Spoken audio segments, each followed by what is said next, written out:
5 minutes after 11 o'clock. Thank you for tuning in to The Source, WOCA, this Tuesday morning.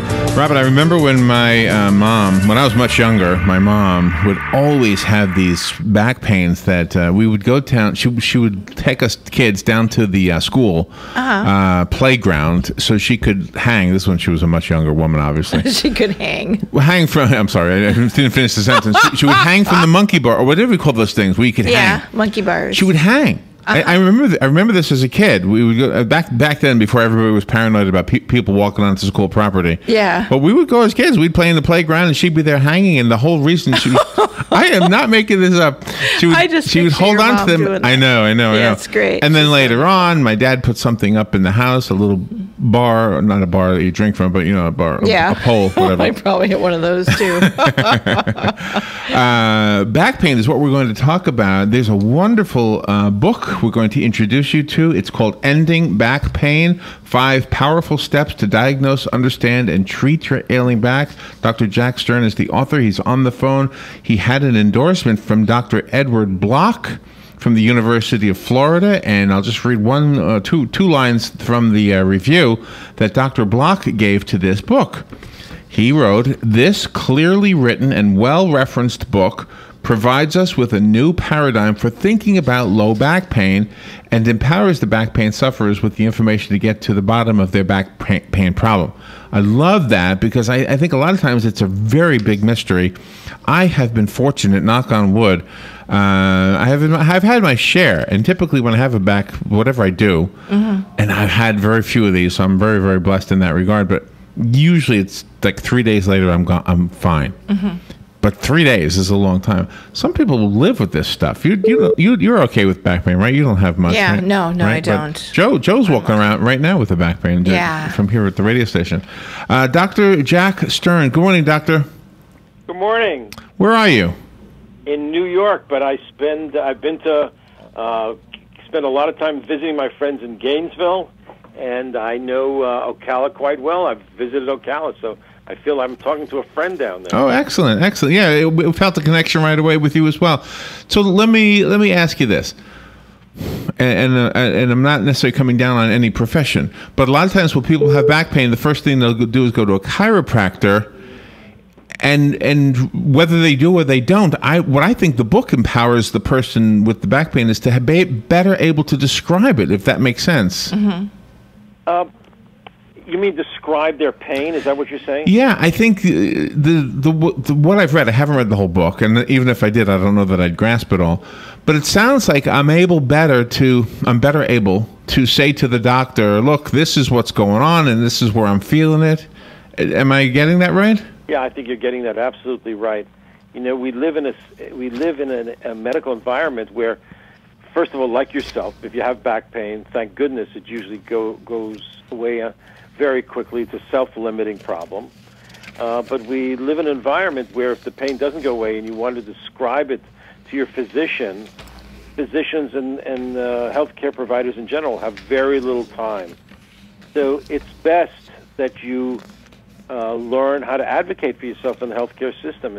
And what that means is, and what I stress in the book is, teach yourself about your back. And I provide the reader with a group of checklists so you can learn how to verbalize to the doctor what you're experiencing, and to bring to the doctor's office that information. So, doctors, to make a diagnosis is like playing Sherlock Holmes. Yeah. You want to solve the crime. Well, solve the crime, you need the clues. So a good, educated patient provides those clues before they arrive at the doctor's office.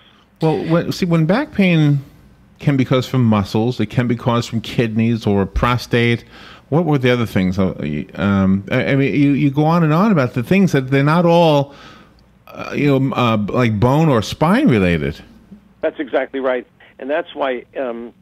The book discusses the primary 6 what we call pain generators, things in your spine that are known to cause pain. But what we physicians are always worried about is the person who comes in with back pain, but it's really a cancer somewhere. It's a bony cancer that's giving back pain, or a kidney stone that's causing back pain, or things that are unrelated to the spine. Fortunately, it's very, very few patients have it, but boy, if you're a conscientious doctor, you better think about it, put it on your list, and don't assume that the patient doesn't have it. Yeah. Well, and it's scary for patients. If somebody's walking around with back pain right now and they hear you say those things, they become worried. And the weird thing about it is we become worried and we say, well, I don't want to know. I'm not going to a doctor. So we make it even worse. Right. Well, I can't do much. None of us can do much about people who want to put their heads in the sand. Right. That's a terrible thing to do because you may actually have a significant problem. But I don't want to give people anxiety. We're talking about a rare phenomenon. And the advice I would give is if your pain doesn't go away, like your pain went away in 3 days, which is a bit longer than usual, but if the pain doesn't go away in 48 or, say, even 72 hours, and you really feel that the pain is significant, then call the doctor. Because then you may want to rule out, that's the expression we use, you want to make sure that there's not something else going on. Yeah, I think in my limited experience with this, it's always been muscle pain. And the reason that's my conclusion is because it's usually after helping somebody move or you know what I mean, where I'm lifting and climbing upstairs a lot, and it's that kind of stuff. You're absolutely right. Of the 6 pain generators, the first one I always mention is muscles, because it's a muscle strain, exactly how you describe it, that's responsible for the overwhelming number of folks who present to their internists, family physicians, doctors with back pain. It's almost always the muscles. You give the perfect example in yourself. What is the in the book you talk about neck pain that generates to the back? What is that? Well, I try not to stress that too much, but there are folks who have generalized back pain. Usually when we talk about back pain, we're talking about the lumbar or lower back. The lower back, yeah. But in fact, that your entire back goes from the back of where your skull ends all the way down to your sit bone, your sacrum. And sometimes patients have such severe muscle spasm that it includes both the muscles in your chest, the thoracic spine, and the cervical and neck spine. So when that happens, it's almost always muscular. So talk a little bit about when we hear ads for mattress companies, and if you're listening right now and you say, "Oh, here we go, this is an infomercial," it's not. It's just that I hear commercials all day long because I work in the media. So is that really a way to prevent back pain or to have less back pain? Is with the type of bed you have? Maybe. That's I have a friend, a very well-to-do person. She just spent $13,000 on a mattress. I mean, that's twice 3 times the price of my first car. Yeah. And I said to her, "Why did you spend?" Well, I went to the mattress place, and they told me that this is the best mattress. I said, "Did you try it?" She said, "Well, I tried. I kind of jumped on it and laid on it for 5 minutes in the mattress store." So there's no one size fits all. Certainly, trying the mattress out for a little while in the mattress showroom gives you some indication whether you want a hard mattress, soft mattress. But there's no magic answer to this. It's really trial and error. Wow. There's so many things associated with the back. We hear about the slipped disc and the bulging disc and things like that. If you're listening right now and we're talking about a subject that's close to your heart or close to your back, Ending Back Pain is the name of the book. Dr. Jack Stern is our guest. He's the author of the book. We have to take a little break because we've got weather coming up and a couple of commercials, Doctor, but we will be back, and I want to know more. And gosh, there was a question I wanted to ask about chiropractic care also, if you don't mind me throwing it in there. And we'll take that break and we'll be right back. The weather is brought to you by myfwc.com. Safe boating is no accident. Watch for rough surf and rip currents along the coast through Wednesday. Partly sunny and breezy today, a shower in spots near the coast, high 88 to 91. Partly cloudy tonight with a brief shower or two along the coast, low 69 to 76. Partly sunny tomorrow with a shower or thunderstorm, high 88 to 92. Thursday, clouds and sun with a thunderstorm in the afternoon, high 90 to 93. From the Florida Weather Center, I'm meteorologist Steve Travis. Legally Yours, brought to you by Fuller & Fuller Attorneys at Law. On the air every Wednesday morning at 10:30 a.m. with John Fuller, a board-certified civil trial lawyer for over 25 years. John welcomes your questions, from business to complex family matters to legal disputes. So tune in every Wednesday morning at 10:30 a.m. for Legally Yours with John Fuller, right here on WOCA 1370 AM and 96.3 FM, The Source. Habitat for Humanity of Marion County is a ministry dedicated to improving lives by providing affordable and decent housing. Help them help others by visiting the Habitat for Humanity Ocala Restore at 926 Northwest 27th Avenue. To schedule a donation, give us a call at 401-0075 and we'll come pick it up. For more information, visit ocalarestore.org. Habitat for Humanity of Marion County. Building homes, building hope, building community. Stay informed on everything going on in the Villages with the Village Spectator newspaper. The Village Spectator is exclusively devoted to the Villages with news, commentary, and more. And yes, they have Tom's Picks, a free referral for people who are looking for a company to do work for them. Tom's Picks will refer the company that fits your needs, and all we ask is that you tell them where you heard about them. Call Tom's Picks at 804-1223 and pick up your copy of the Village Spectator today. Now read Ocala Downtown newspaper online.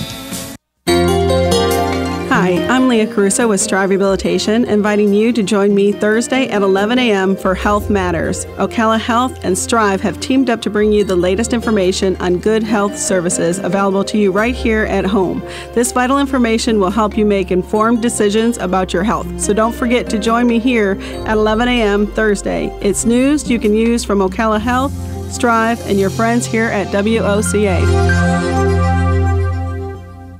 Your home is safe, or is it? AA Lock, Dock, and Security. The name has been a staple in Ocala since 1985. Do you have the right equipment in place to have peace of mind when you are at home or away?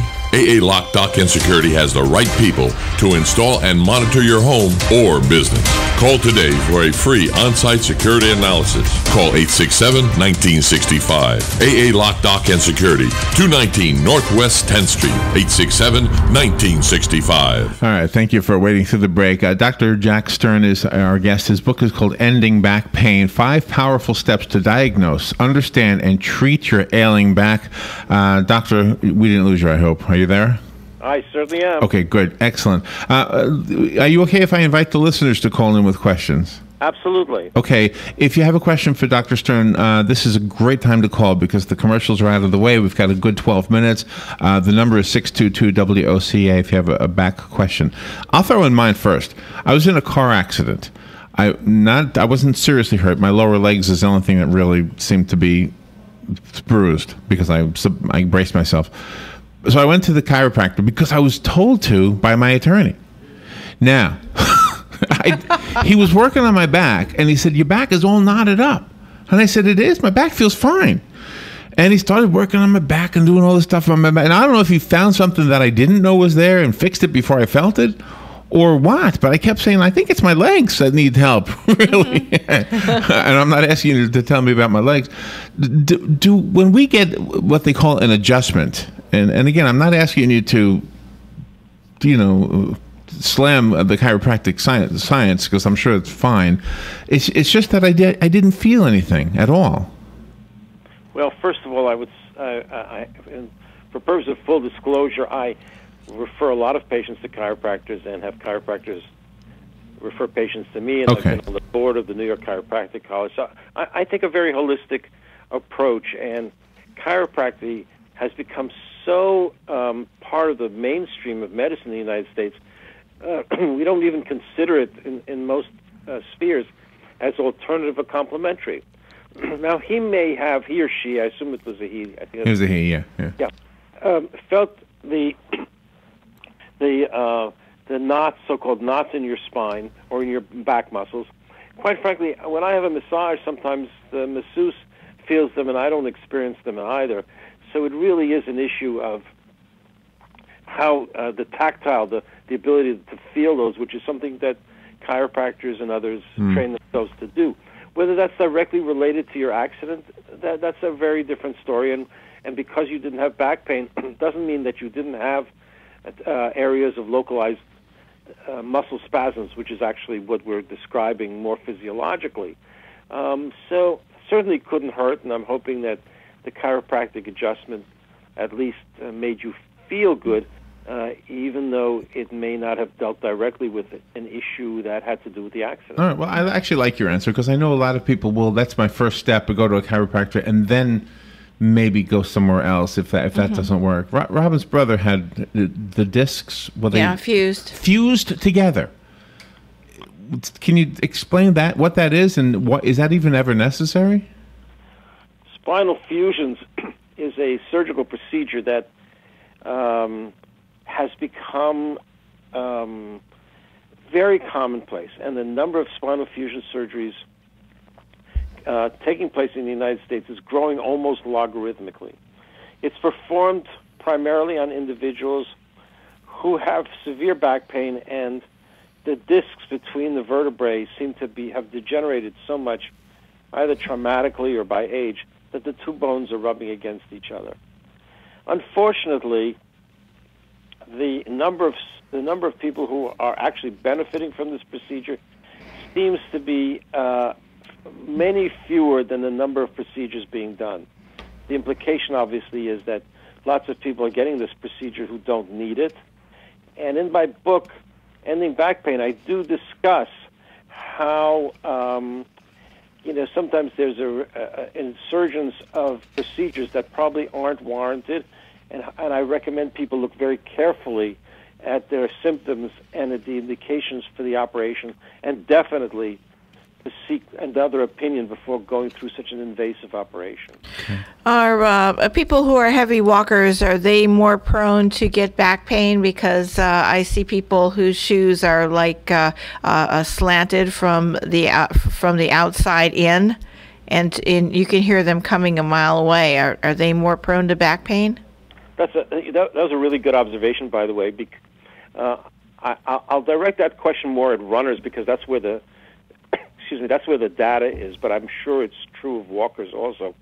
And that is the one factor that is most effective in treating back pain in runners is changing their running shoes. And I suspect it's because the observation you just made, that the running shoes have been worn down and that the individual isn't walking on a relatively anatomical surface, but it's being tilted in one direction to the other. So I think your observation is a very good one. I believe it probably applies to walkers. The article in the medical literature certainly confirms that it applies to runners. And Doctor, you have a phone call coming in. Let's take that call. Good morning. Thank you for calling Dr. Stern, and thank you for waiting. You're on the air. Good morning, Larry. This is June. Good morning, Doctor. Good morning, Robin, too. I have a question about hyaluronic acid, whether or not, I know it's probably not done here for shoulders and backs, but I know it's done for knees, and I'm just wondering if the doctor thinks that hyaluronic acid shots would do any good for shoulders or backs. And I'll hang up, and thank you. Let me hear the answer. All right, thank you. That is a very sophisticated question. So the notion is that because cartilage is made of, one of the precursors of cartilage is hyaluronic acid, that if you inject hyaluronic acid, that you will then create a cartilaginous surface, and as you might know, it's that surface that gives you a smooth motion in the joints. So yes, there has been some evidence in knees, maybe even some evidence in shoulders, but there's been no evidence, and there has been at least one study I know of that's been done to indicate that if injected into the joints in the spine, that it makes any significant difference. Okay, but the book does talk about steroids being injected. Is that? Yes, I do discuss steroids, and which is a controversial subject.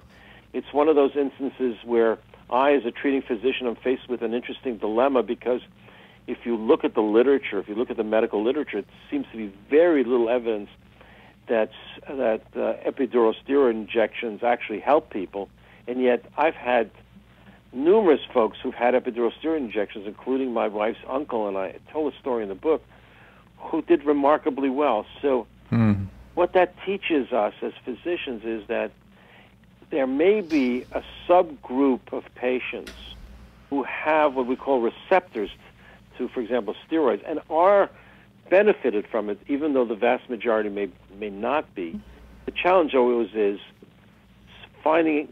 sorting out which patients will benefit before you do the injection, and separating those out from those who might not.